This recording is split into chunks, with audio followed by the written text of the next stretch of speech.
María Evangelizadora Radio, un pedacito de cielo en tu hogar, presenta a continuación Crece en tu fe, con nuestro hermano Américo Tejada.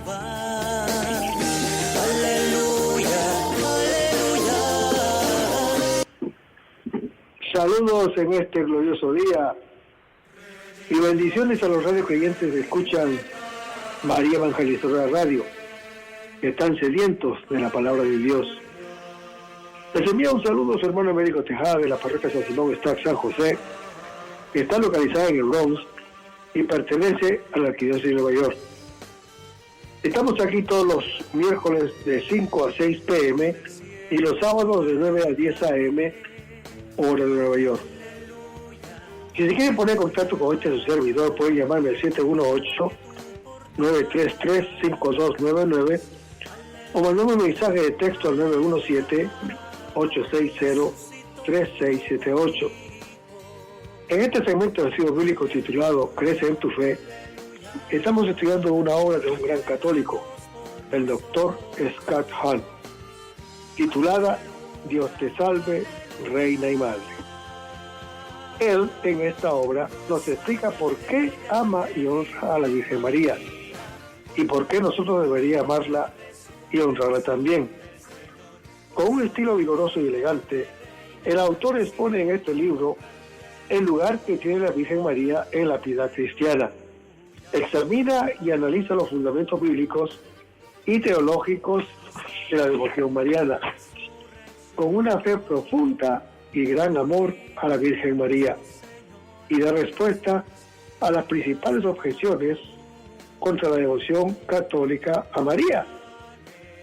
Su mensaje, con plena fidelidad al Concilio Vaticano II, es claro como el cristal, en el modo de concentrar nuestra atención en María, la Madre de Dios, y en su relación con Cristo y su Iglesia. Este espléndido trabajo puede ayudar a muchas personas a descubrir o redescubrir a María, pues aporta persuasivos argumentos y emociones para abrazar a María como Madre y como Reina. Vamos a comenzar este momento con oración. Lo hacemos en el nombre del Padre, del Hijo y del Espíritu Santo. Señor, que todo lo que hagamos este día inicie con tu bendición y termine con tu ayuda. Que todo lo que digamos este día sea motivado por tu amor e inspirado por tu gracia. Que nuestras obras de este día reciban tu inspiración y perduren en tu paz. Todas estas cosas, Padre Celestial, te las pedimos en la luz del nombre de tu Hijo Jesús, que vive en el uno del Espíritu Santo, quien es Dios, por los siglos de los siglos. Amén. Los créditos de estos estudios públicos son dados al doctor Scott Hahn y a la Virgen de Jerusalén que estamos usando para estos estudios bíblicos. En el último segmento estábamos diciendo de que el doctor Scott Hahn lo decía: yo mismo después no he dejado pasar ocasión de exhortar a rezar con frecuencia el rosario. Esta oración ha tenido un puesto importante en mi vida, lo decía el doctor Scott Hahn, en mi vida espiritual, desde mis años jóvenes. Me lo ha recordado mucho mi reciente viaje a Polonia, especialmente la visita al santuario de Calvaria. El rosario me ha acompañado en los momentos de alegría y en los de tribulación. A él he confiado tantas preocupaciones y en él siempre he encontrado consuelo. Hace 24 años, el 29 de octubre de 1978, 2 semanas después de la elección de la sede de Pedro, como abriendo mi alma, me expresé así: el rosario es mi oración predilecta, plegaria maravillosa, maravillosa en su sencillez y en su profundidad. Se puede decir que el rosario es, en cierto modo, un comentario oración sobre el capítulo final de la Constitución Lumen Gentium del Vaticano II, capítulo que trata de la presencia admirable de la Madre de Dios en el misterio de Cristo y de la Iglesia. En efecto, hermano que me escuchas, con el trasfondo de las Ave Marías, pasan ante los ojos del alma los episodios principales de la vida de Jesucristo.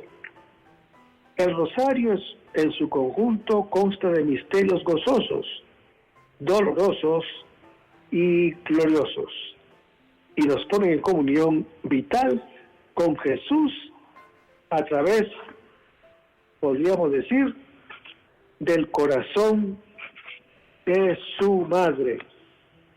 Al mismo tiempo, nuestro corazón puede incluir en estas escenas del rosario todos los hechos que entraman la vida del individuo, la familia, la nación, la iglesia y la humanidad, experiencias personales o del prójimo, sobre todo de las personas más cercanas o que llevamos más en el corazón.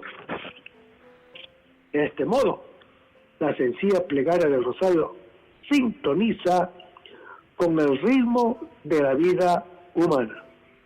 Con estas palabras, mis queridos hermanos y hermanas, introducía mi primer año de pontificado en el ritmo cotidiano del rosario. Hoy, al inicio del 25º año de servicio como sucesor de Pedro, quiero hacer lo mismo. ¿Cuántas gracias he recibido de la Santísima Virgen a través del rosario en estos años?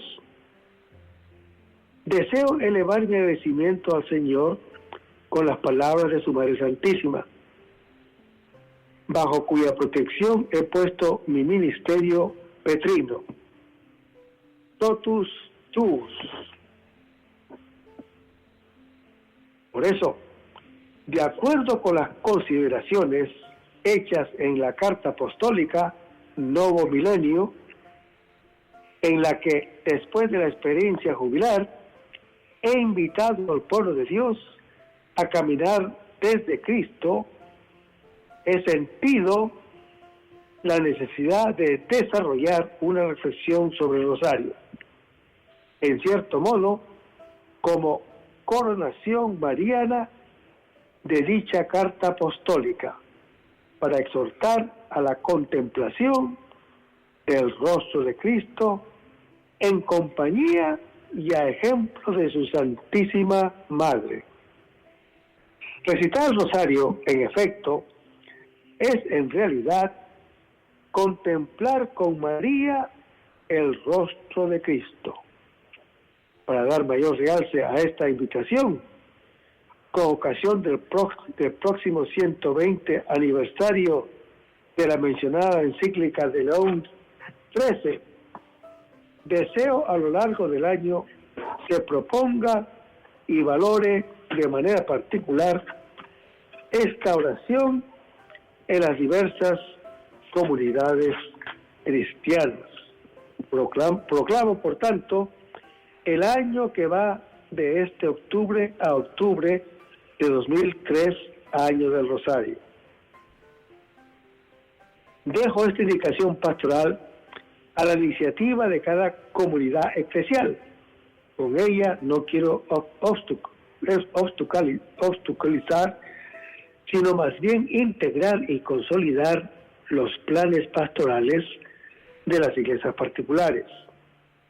Confío en que sea acogida con prontitud y generosidad.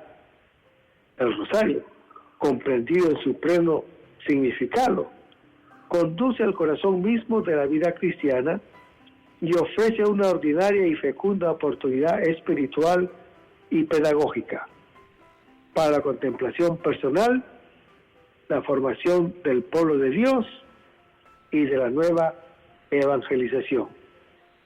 Me es grato reiterarlo, recordando con gozo también otro aniversario, los 40 años del comienzo del Concilio Ecuménico Vaticano II, que comenzó el 11 de octubre de 1962, el gran don de gracia dispensado por el Espíritu de Dios a la Iglesia de nuestro tiempo. La oportunidad de esta iniciativa se basa en diversas consideraciones. La primera se refiere a la urgencia de afrontar con cierta crisis de esta oración que, en el actual contexto histórico y teológico, corre el riesgo de ser infravalorada injustamente y, por tanto, poco propuesta a las nuevas generaciones.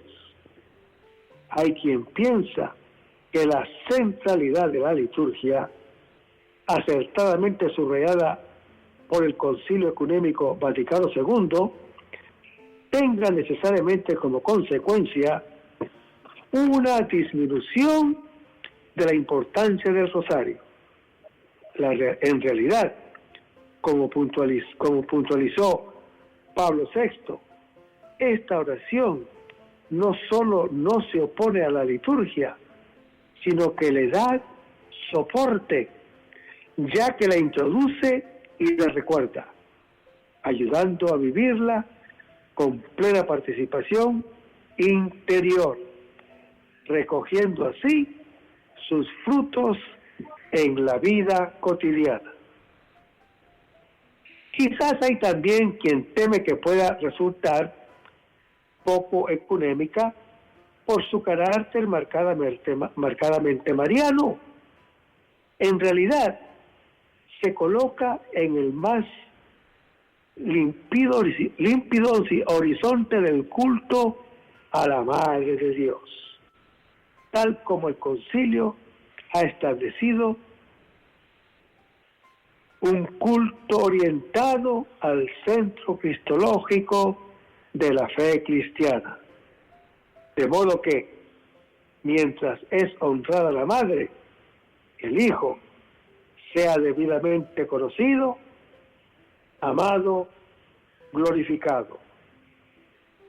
Comprendido adecuadamente, el rosario es una ayuda, no un obstáculo para el ecumenismo. Pero el motivo más importante para volver a proponer con determinación la práctica del rosario es por ser un medio sumamente válido para favorecer en los fieles la exigencia de contemplación del misterio cristiano que he propuesto en la Carta Apostólica Novo Milenio como verdadera y propia pedagogía de la santidad. Es necesario un cristianismo que se distinga ante todo en el arte de la oración, mientras en la cultura contemporánea, incluso entre tantas contradicciones, ahora aflora una nueva exigencia de espiritualidad, impulsada también por influjo de otras religiones. Es más urgente que nunca que nuestras comunidades cristianas se conviertan en auténticas escuelas de oración. El rosario forma parte de la mejor y más reconocida tradición de la contemplación cristiana. Iniciado en Occidente, es una oración típicamente meditativa y se corresponde de algún modo con la oración del corazón o corazón de Jesús, germinada en el humus del oriente cristiano.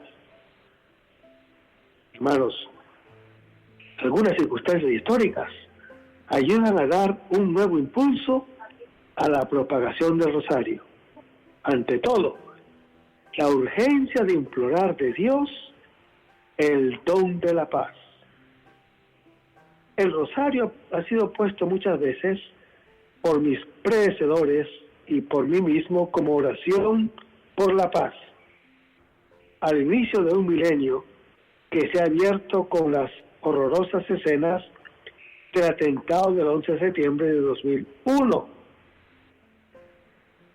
y que ve cada día en muchas partes del mundo nuevos episodios de sangre y violencia. Promover el rosario significa sumirse en la contemplación del ministerio de aquel que es nuestra paz, el que de los dos pueblos hizo uno, derribando el muro que los separaba, la enemistad, como está descrito en Efesios capítulo 2. Hermanos, no se puede pues recitar el rosario sin sentirse implicados en un compromiso concreto de servir a la paz, con una particular atención a la tierra de Jesús, aún ahora tan atormentada y tan querida por el corazón cristiano. Otro ámbito crucial de nuestro tiempo que requiere una urgente atención y oración es el de la familia, célula de la sociedad, amenazada cada vez más por fuerzas disgregadoras tanto de índole ideológica como práctica, que hacen temer por el futuro de esta fundamental e irrenunciable institución y, con ella, por el destino de toda la sociedad, en el marco de esta pastoral familiar más amplia. Fomentar el rosario en las familias cristianas es una ayuda eficaz para contener los efectos desalentadores de esta crisis actual. Numerosos signos muestran cómo la Santísima Virgen ejerce también hoy, precisamente a través de esta oración, aquella solicitud materna a la que el Redentor, poco antes de morir, le confió en la persona del discípulo predilecto a todos los hijos de la Iglesia, cuando dijo: mujer, ahí tienes a tu hijo, en Juan capítulo 19. Hermanos, son conocidas las distintas circunstancias en las que la Madre de Cristo, entre el siglo XIX y el siglo XX, ha hecho de algún modo notar su presencia y su voz para exhortar al pueblo de Dios a recurrir a esta forma de oración contemplativa. Deseo en particular recordar, por la incisiva influencia que conservan en la vida de los cristianos y por el acreditado reconocimiento recibido de la Iglesia, las apariciones de Lourdes y de Fátima, cuyos santuarios son meta de numerosos peregrinos en busca de consuelo y de esperanza. Sería imposible citar la multitud innumerable de santos que han encontrado en el Rosario un auténtico camino de santificación. Bastará con recordar a San Luis María Grignion de Montfort, autor de una preciosa obra sobre el Rosario, y más cercano a nosotros, el Padre Pío de Pietrelcina, que recientemente ha tenido la alegría de canonizar. Un especial carisma como verdadero apóstol del Rosario tuvo también el beato Bartolomé Longo. Su camino de santidad se apoya sobre una inspiración sentida en lo más hondo de su corazón. Quien propaga el rosario se salva. Basándose en ello, se sintió llamado a construir en Pompeya un templo dedicado a la Virgen del Santo Rosario, colindante con los restos de la antigua ciudad, apenas influenciada por el anuncio cristiano antes de quedar cubierta por la erupción del Vesubio en el año 79 después de Cristo y rescatada de sus cenizas siglos después como testimonio de las luces y las sombras de la civilización clásica. Con toda su obra y en particular a través de los 15 sábados, Bartolomé Longo desarrolló el meollo cristológico y contemplativo del Rosario, que ha contado con un particular aliento y apoyo en León XIII, el Papa del Rosario. Y se transfiguró delante de ellos, hablando de la transfiguración de Cristo, cuando su rostro brillante como el sol se transfigura. Su rostro se puso brillante como el sol, como está Mateo en capítulo 17. Hermanos, la escena evangélica de la transfiguración de Cristo, en la que los tres apóstoles, Pedro, Santiago y Juan, aparecen como extasiados por la belleza del Redentor, puede ser considerada como ícono de la contemplación cristiana. Fijar los ojos en el rostro de Cristo, descubrir su misterio en el camino ordinario y doloroso de su humanidad, hasta percibir su fulgor divino, manifestado definitivamente en el resucitado glorificado a la derecha del Padre, es la tarea de todos los discípulos de Cristo. Por lo tanto, es también la nuestra. Contemplando este rostro, nos disponemos a acoger el misterio de la vida trinitaria para experimentar de nuevo el amor del Padre y gozar de la alegría del Espíritu Santo. Pero vayamos ahora a Lucas capítulo 28, capítulo 9, versículo 28 al 36, donde se revela el corazón del misterio de Jesús.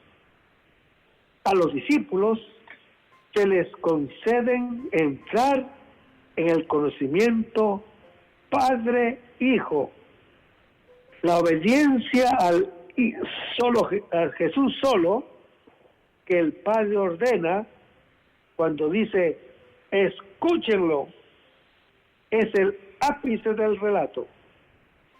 La escucha está confirmada como camino a la visión y fuerza del camino hacia Jerusalén.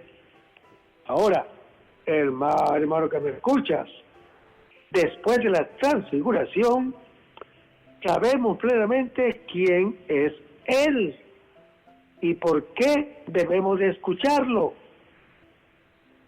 Al eco de la proclamación desde el cielo, la voz del Padre, que confirma la palabra del Hijo, la orden de escucharlo concierne especialmente al pasaje anterior, donde revela la necesidad de la cruz para llegar a la gloria. Por eso, mientras resuena la voz, los discípulos encuentran al Jesús solo. el Padre, desde el Santo Monte, da el sello definitivo a la revelación de Jesús y muestra su rostro. La escucha de él lleva a ver aquello de lo cual Moisés y Elías habían hablado. La plenitud del don de Dios, la voz del Padre y el rostro del Hijo son sobre todo una confirmación de lo que los discípulos tienen dificultad en comprender, incluso después de la Pascua, es decir, la necesidad de la cruz. Como Moisés, que coloca la cabeza del pueblo para el nuevo éxodo hacia la Jerusalén definitiva, Elías será llevado al cielo para volver a aparecer al final de los tiempos, como está en Segunda de Reyes, capítulo 2. Tal como ha sido su ida, así será su retorno, lo dice el ángel en Hechos capítulo 1. Hermanos, en el nuevo éxodo que nos propone, existe un nuevo maná, el pan partido y una nueva ley, el rostro del Hijo obediente. Sabemos que al escucharlo a Él, escuchamos al Padre. Y al verlo a Él, vemos al Padre, como está descrito en Juan capítulo 14. Nos reveló su gloria como Hijo, precisamente en el camino de la humillación hasta Jerusalén.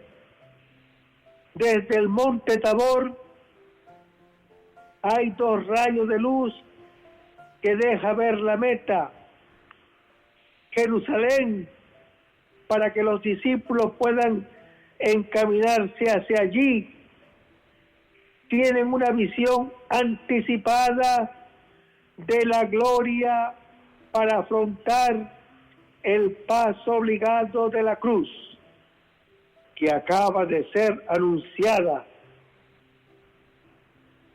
mientras las Escrituras hablan de él, acerca de la necesidad de la pasión y contemplan su gloria. Para el lector del evangelista Lucas, este relato sirve para hacerle experimentar, a través del misterio del pan, la gloriosa presencia del Señor, que lo transfigura en el rostro con la fuerza de ese alimento, pues, o puede, como Elías, caminar 40 días y 40 noches hasta el monte de Dios, como está descrito en Primera de Reyes, capítulo 19. Hermanos, es importante anotar que este octavo día está ligado estrechamente a las palabras sobre la pasión y nos hace ver el sentido profundo de la cruz como misterio del amor de Dios al hombre. En efecto, hermano que te escuchas, la transfiguración no muestra otra realidad, sino la verdad profunda de esta realidad.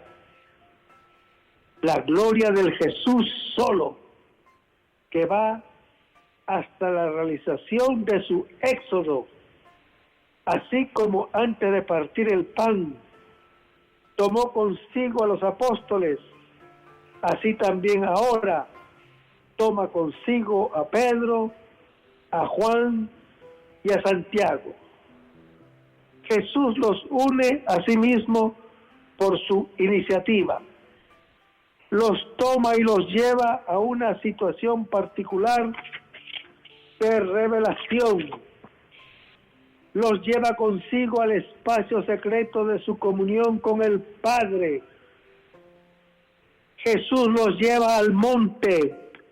No es un monte cualquiera, sino el monte bien determinado.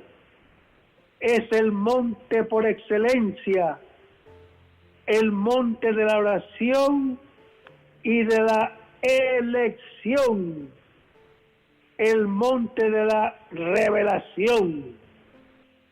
Es el lugar de la transfiguración, donde se ve la gloria del que va a ser crucificado.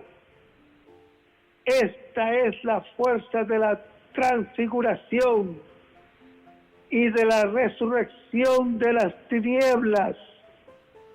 La luz del Tabor, típica de los íconos, una luminosidad que viene desde dentro y ilumina toda sombra, hace ver sobre el rostro la realidad escondida, le da visibilidad a lo invisible.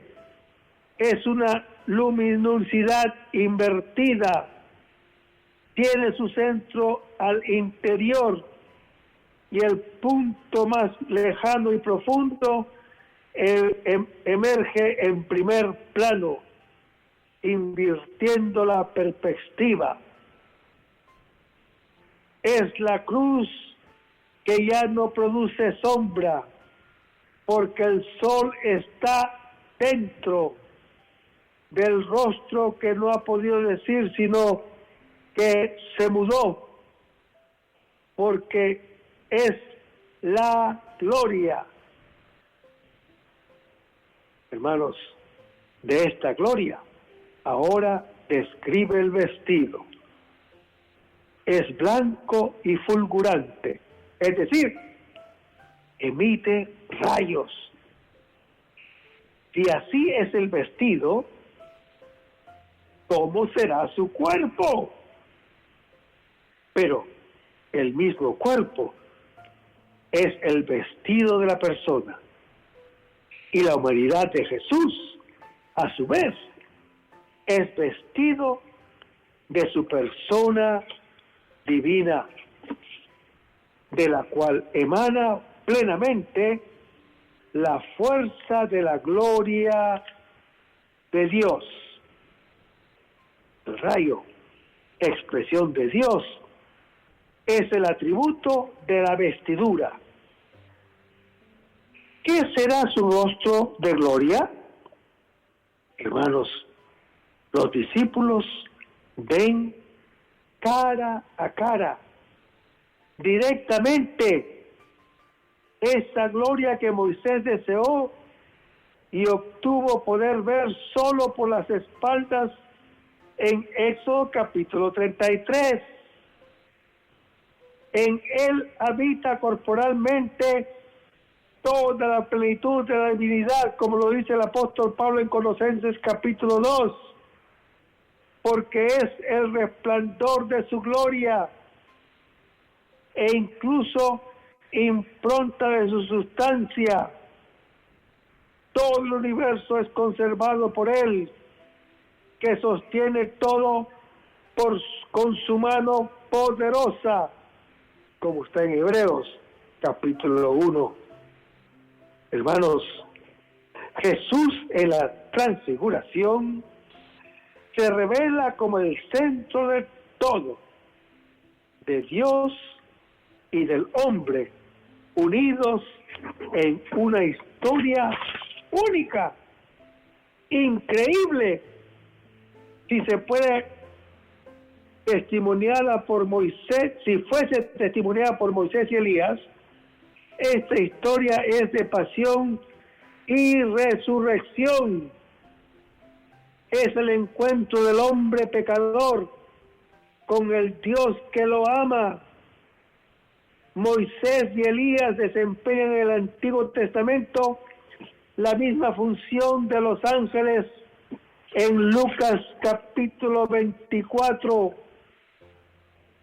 y de los apóstoles del Nuevo Testamento hablan del misterio de Cristo muerto y resucitado y anuncian la promesa y el cumplimiento de la palabra de Dios. Moisés, la ley.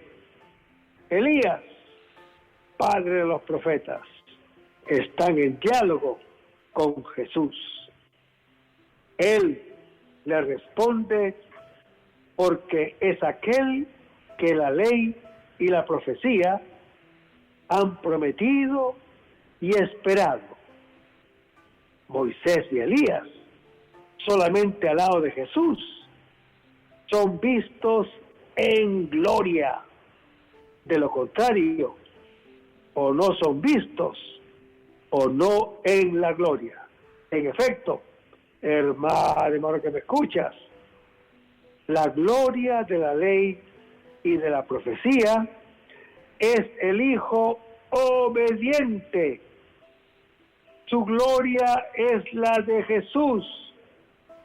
Es la gloria del Hijo, es la gloria de Dios, de la ley y de la profecía, que cumple la promesa y colma toda expectativa, que subraya el papel de Pedro al separarlo de los otros. De todos modos, al igual que todos los otros, están cargados de sueño.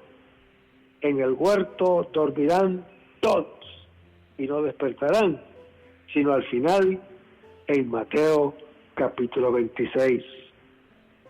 Aquí, hermano y hermano que me escuchas, en cambio, están con los ojos abiertos, porque han quedado despiertos o han despertado completamente. Así vieron su gloria. Hermanos, la transfiguración es esa experiencia anticipada de la resurrección, que dura como la apertura del ojo del discípulo sobre la comunión de Jesús con el Padre.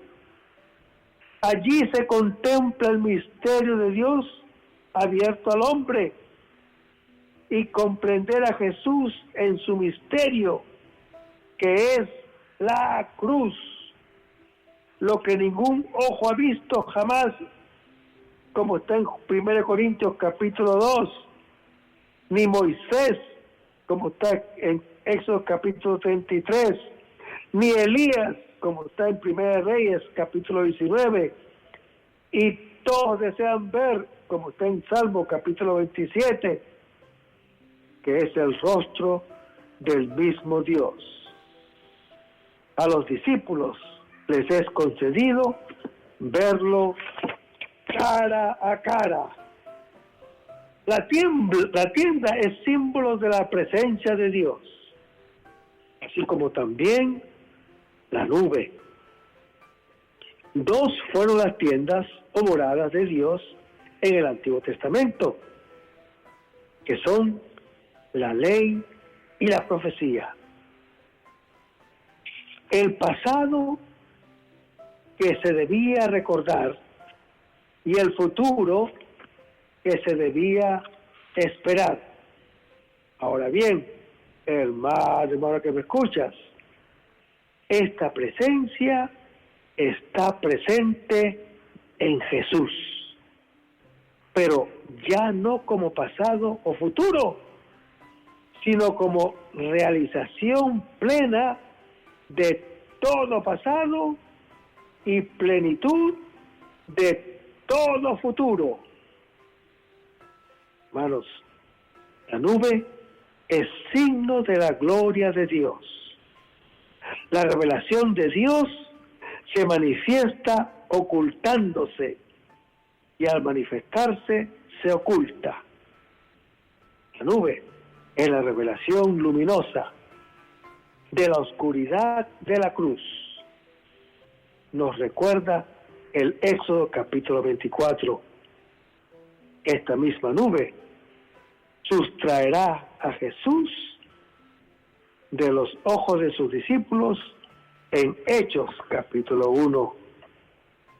Pero ahora los envuelve con su sombra, como María, figura del discípulo que escuchó y concilió la palabra en Lucas capítulo 1.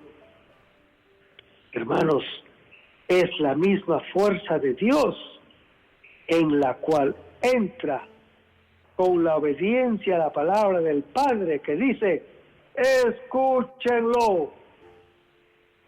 Por eso Pedro mismo curará con su propia sombra en Hechos capítulo 5. Los discípulos se llenaron de temor porque es el lugar de la revelación de Dios. Entrar en la nube, es decir, en la fuerza de Dios que envuelve, es obedecer a la voz que sale, porque esta voz es el mismo Jesús, palabra eterna de Dios, su Hijo obediente, que debe de ser escuchado. Hermanos, este es el centro de la transfiguración, donde se une la visión a la escucha.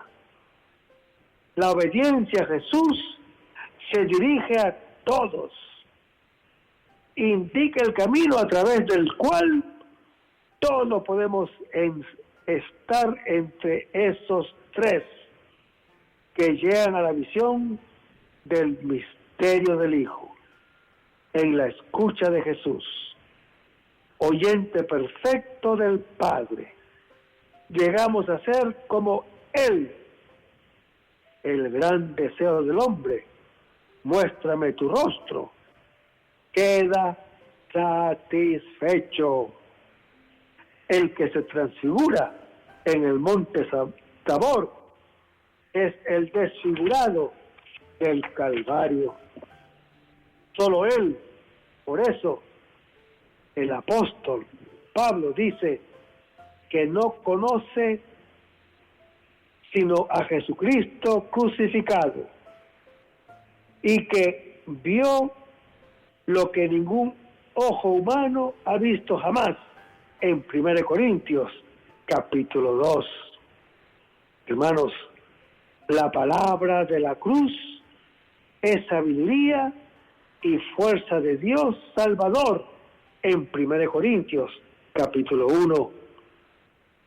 La verdad de Dios se ha revelado en Jesús, hombre, y solamente en Él, en Efesios capítulo 4. Porque todo espíritu que confiesa a Jesucristo, venido en carne, es de Dios, como lo dice el apóstol en 1 de Juan capítulo 4. Su carne ha de ser conocida y reconocida ya espiritualmente, como está en 2 Corintios capítulo 5. La voz del Padre sirve sobre todo para confirmar el camino increíble de la cruz de Jesús. Hermanos, se realiza así también en nosotros la palabra de San Pablo. Reflejamos como un espejo la gloria del Señor. Nos vamos transformando en esa misma imagen cada vez más, así es como actúa el Señor, que es Espíritu, en 2 Corintios capítulo 3, versículos 17 y 18, donde el apóstol Pablo tiene la esperanza firme de que la nueva alianza será permanente, la cual consiste en una grande libertad para obrar y para hablar, con audacia y valentía, sin timidez ni reservaciones. Moisés, en cambio, no actuó así. Él cubría su rostro cuando hablaba a los israelitas, que está en Éxodo capítulo 34. Y Pablo interpreta el texto según una exegesis rabínica. En Éxodo, Moisés se ponía un velo para ocultar la irradiación divina de su rostro, pero según la interpretación rabínica, Moisés se cubría para que los hijos de Israel no se dieran cuenta del carácter transitorio de esa gloria. Los judíos contemporáneos del apóstol Pablo se negaban a reconocer a Jesús como el Mesías e instaurador de la nueva alianza. Los judíos no han querido comprender que la primera alianza era pasajera, y así sus inteligencias se han embotado y un velo cubre sus corazones. Signo de ello es que continúan cubriéndose el rostro. Durante la lectura del Antiguo Testamento, cuando leen a Moisés, Pablo espera que un día Israel se convierta al Señor, y entonces será quitado el velo de su corazón, porque solo en Cristo ese velo puede desaparecer. Se podría establecer esta analogía. Cuando Moisés se presentaba ante Yahvé, se quitaba el velo. Así también, cuando un judío se convierte a Cristo, el velo cae de su corazón.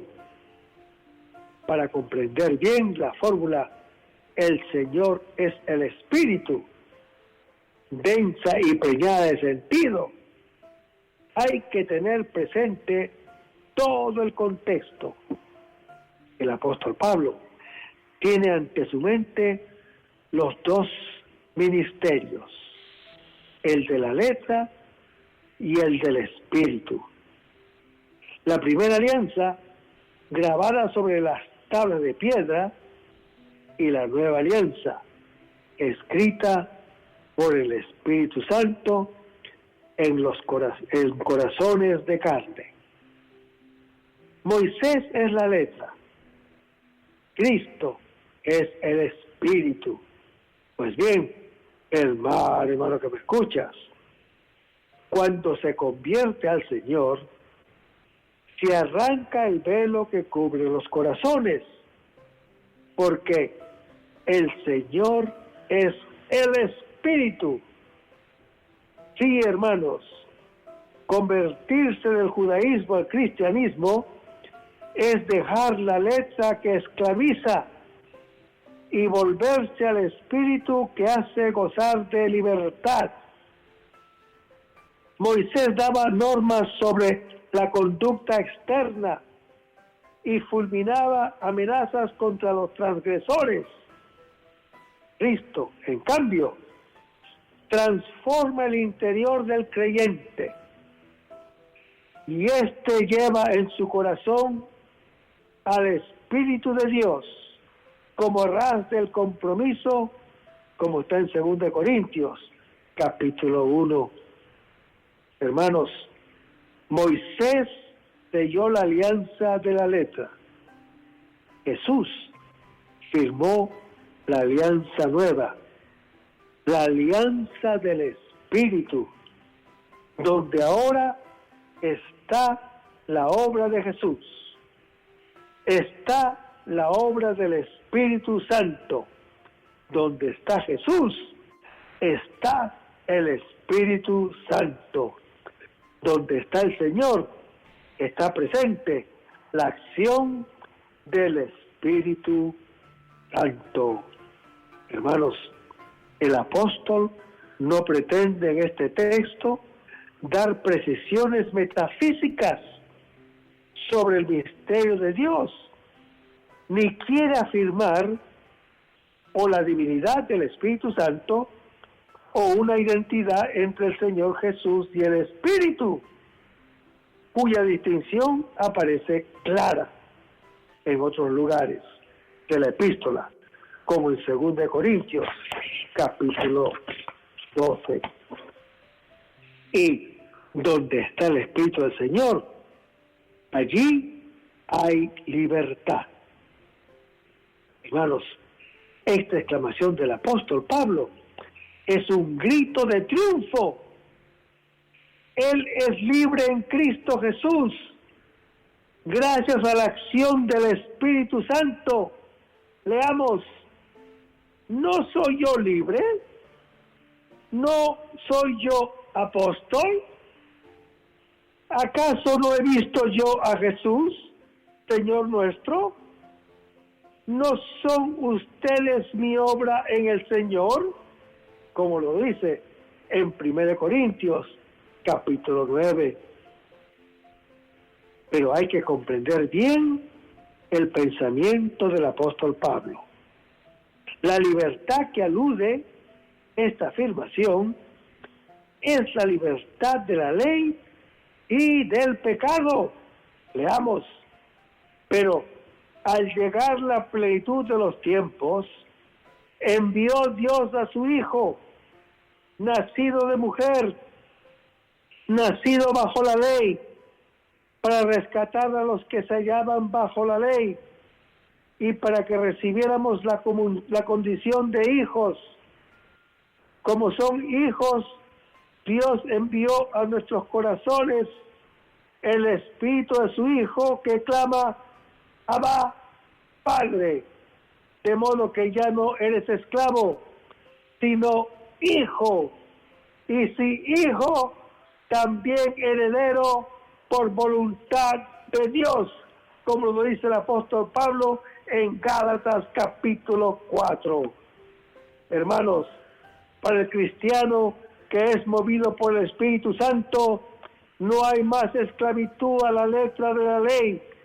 Esta libertad no es libertinaje, ni abolición de toda obligación. Sí, por una parte, es liberación de las ataduras del pecado y del temor.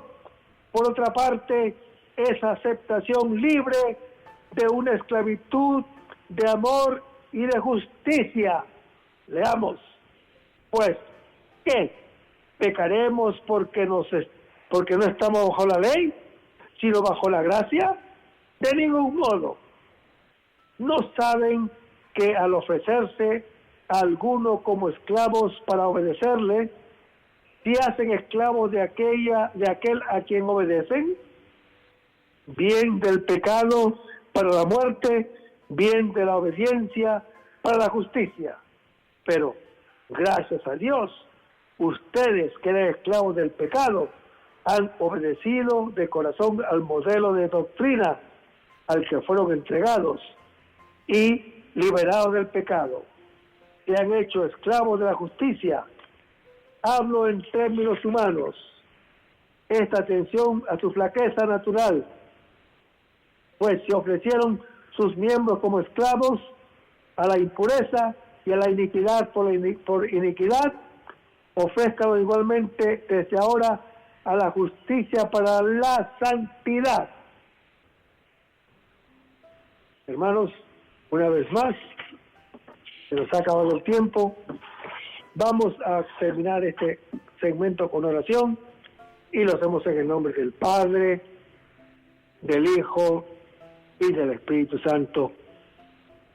Señor Jesús, ayúdanos a comprender o ayúdanos a conservar el fervor espiritual, la dulce y confortadora alegría de evangelizar, incluso cuando hay que sembrar entre lágrimas, como lo hizo Juan el Bautista, como lo hicieron los apóstoles Pedro y Pablo, como lo hicieron todos los otros apóstoles, y también esa gran multitud de evangelizadores que se han sucedido a lo largo de la historia de la Iglesia Católica, con un ímpetu interior que nada ni nadie sea capaz de extinguir, Señor Jesús, que esta sea la mayor alegría de nuestras vidas entregadas al Evangelio.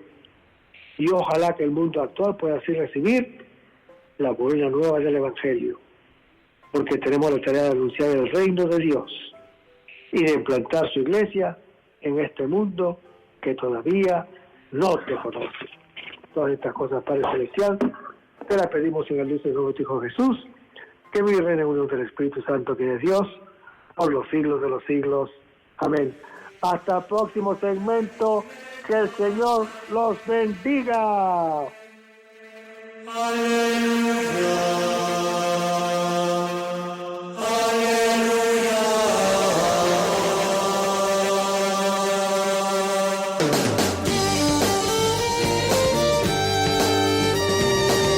Reina del cielo, alégrate.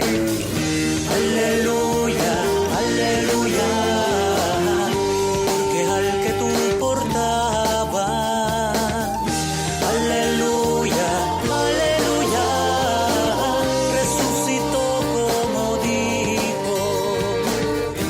Aleluya, aleluya. Ruega a Dios por nosotros. Aleluya, aleluya. Goza y alégrate, Virgen María, por la verdadera resurrección del Señor. Goza y alégrate, Reina del cielo. Aleluya, aleluya. Dios Padre, que por la resurrección de tu Hijo, nuestro Señor Jesús, te dignaste dar al mundo alegría. Concédenos por tu Madre, la Virgen María, alcanzar el gozo de la vida eterna, por Jesucristo nuestro Señor. Goza y alégrate, Virgen María, por la verdadera resurrección del Señor. Goza y alégrate, Reina del cielo. Aleluya. Regina celile tale, amo en menuisti portale, resurrexit, sicut dixit, ora pro nobis Deum. Goza y alégrate, Virgen María, por la verdadera resurrección del Señor. Goza y alégrate.